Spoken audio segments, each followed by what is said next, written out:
Hi everyone, here we are going to see about the quadrature amplitude modulation and also the frequency shift keying. So quadrature amplitude modulation, it means it is a method of combining the two amplitude modulated AM signals into a single channel, thereby doubling the effective bandwidth. So QAM is used with pulse amplitude modulation in the digital systems, especially in the wireless applications. So it will be used in the PSK systems. All the points will lie on the circumference of the circle. This is because PSK signal has constant amplitude throughout, but the further increase the noise immunity of the system. So such system will involve the phase as well as the amplitude shift keying. So it is called as the quadrature amplitude phase shift keying or QASK or quadrature amplitude modulation. Next, QASK transmitter. So here we have seen that the signal will be equal to the transmitting the B of t as the input signal, and it will be passed into the serial to parallel converter. So here the serial to parallel, the input bit stream is applied to serial to parallel converter. There will be the 4 successive bits are applied to the digital to analog converters. So these bits are applied every t seconds. Then Ts is the symbol period, that is Ts is equal to 4 TB. So bits are applied to the upper digital to analog converter, and other bits are applied to the lower digital to the analog converter. So depending upon the two bits, the output of the digital to analog converter will takes the 4 output levels, that is AE of t and A0 of t, that will takes the 4 levels depending upon the combination of 2 input bits. So that is AE of t modulates the carrier, that is root PS cos 2 pi f0 t, and A0 of t modulates the carrier root PS sin 2 pi f0 t. So the adder will combine the two signals together and forms the QASK signal, that is S of t is equal to AE of t into root PS cos 2 pi f0 t plus A0 of t into root PS sin 2 pi f0 t. So next we are going to see about the QASK receiver. So here the receiver side will contains the 16 QASK, that is a 4-bit QASK system. So the carrier recovery circuits will obtain the quadrature carriers from the received QASK signal. So these carriers are cos 2 pi f0 and sin 2 pi f0 t here. So the integrators integrate the multiplied signals over one symbol period. So the output of the integrators at sampling period will give the AE of t and A0 of t. So that analog to digital converter will give the 4 bits, that is BK, BK plus 1, BK plus 2 and BK plus 3. So the parallel to serial converter then will generate the bit sequence, that is B of t. So in phase and quadrature coherent carriers are multiplied with the QASK signals.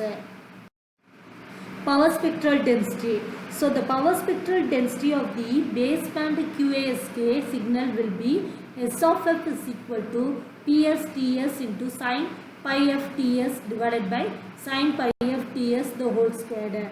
So that is S of f is equal to PSTS by 2 into sin pi into f minus f0 into ts divided by pi into f minus f0 into ts the whole squared, plus PSTS divided by 2 into sin pi into f plus f0 into ts divided by pi into f plus f0 into ts the whole squared. So this will be modulate the carrier, and the main lobe will be given the equation is shifted at the carrier frequency of f0. So next we are going to see about the 8QAM transmitter. So here the incoming bit stream B of t is given to the serial to parallel converter to OR bit splitter. So it will generate 3 bit streams, that is Q is the quadrature, I is the in phase, and C is the controller. So each of the Q, I and C have 1/3 of the input bit rate. So the Q and C bits are given to lower digital to analog converter, and it is basically 2 to 4 level converter. Similarly, I and C bits are given to upper digital to analog converter. It is also the 2 to 4 level converter. So the two analog signals AE of t and A0 of t modulate the quadrature carriers respectively.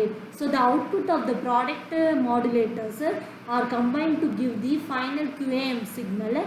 So note that AE of t have 4 levels and A0 of t have 4 levels. So thus the total 8 levels are produced. So this is mean as the 3 bits input 3 bits will produce the 8 QAM at the output. Next one is 8 QAM receiver. So here the 8 QAM signal is applied to the power splitter.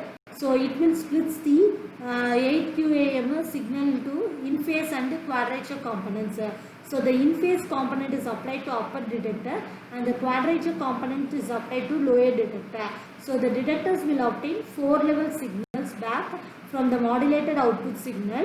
So these signals are AE of t and A0 of t. So the quadrature will carries sin 2 pi f naught t and cos 2 pi f naught t are derived from the 8 QAM input signal with the help of carrier recovery circuit. So the analog to digital converters obtain the binary data from 4 level PAM signals, that is AE of t and A0 of t. So the bits BK plus 1, BK plus 2, BK and BK plus 2 from the upper and lower analog to digital converters are given to the parallel to serial converter. So it will give the binary data back. So this is given out the data output as 8 QAM receiver output signal. Next one is we are going to see about the frequency shift keying. So the frequency shift keying means that the frequency of the carrier is shifted according to the binary symbol. So the phase of the carrier is unaffected. That is when the two different frequency signals to the binary symbols are frequency shift by ohm. So thus we can write the signals as B of t is equal to 1 and B of t is equal to 0. Okay, so it will represent the each logical value with another frequency like FM. So it is the limiting factors will be physical capabilities of the carrier. Next, in binary FSK, the symbols 1 and 0 are distinguished from each other by transmitting one of the two sinusoidal signals that will differ in frequency by fixed amount. So the formula of the FSK modulated signal is S1 of t is equal to A cos 2 pi f1 t for binary 0 and S2 of t is equal to A cos 2 pi f2 t for the binary 1, that is 0 less than or equal to t less than or equal to tb. Next, the frequency of the carrier is changed according to the message state, that is high of 1 or low of 0. So S1 of t is equal to A cos into 2 pi fc plus 2 pi del f into t, that is 0 less than or equal to t less than or equal to tb, that is bit 1.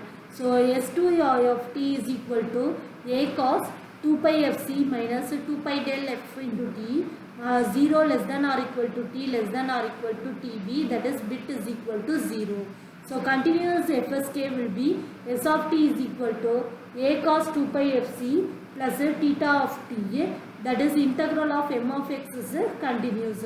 So S of t is equal to A cos 2 pi fct plus 2 pi kf, that is integral minus infinity to infinity m of x into dx. So one frequency will encode the 0 while another frequency will encode 1. So it will form the frequency modulation.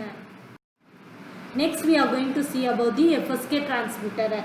So here the inverted version of the B of t is the PL of t.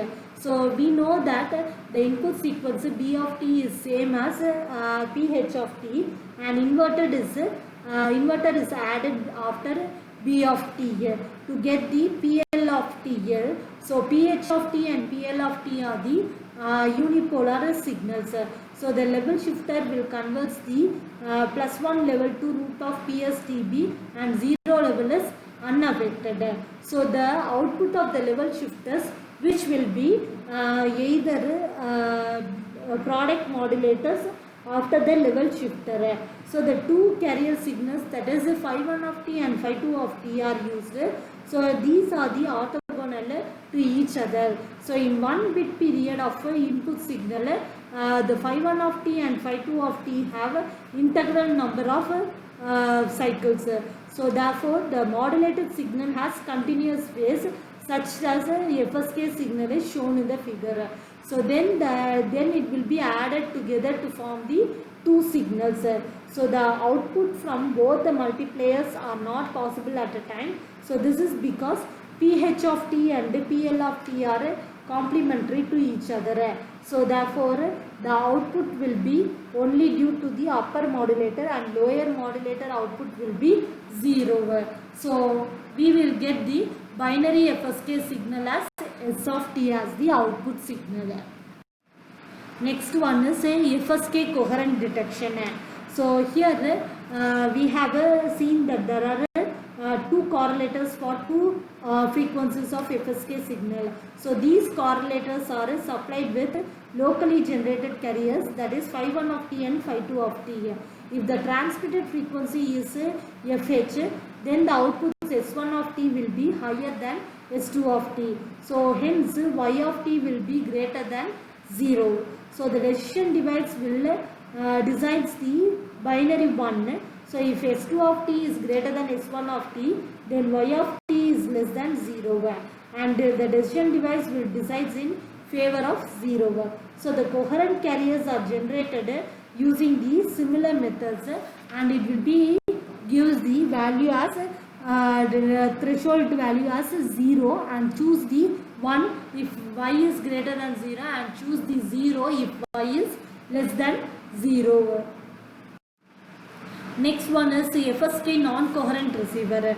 So here the receiver will consist of two band pass filters, one with the center frequency FH and the other with the center frequency FL. So since the FH minus FL is equal to 2FB, so the output of the filters will not overlap. So the band pass filter passes their corresponding main lobes without much distortions. So the output of the filters are applied to envelope detectors. So the envelope detectors will detect the compare by the comparator. So if the unipolar comparator is used, then the output of the comparator is bit sequence B of T. That is the output of the FSK non-coherent receiver.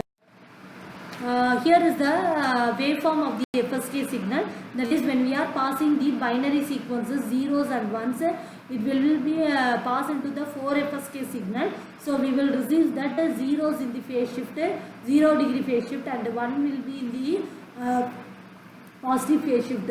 So it will be changes the occurs, and the time period will be also changes. Bandwidth of FSK. So here the two main lobes are FH and FL are placed, that the total width due to the main lobes is 4FB. So bandwidth is equal to 2FB plus 2FB, that is 4FB.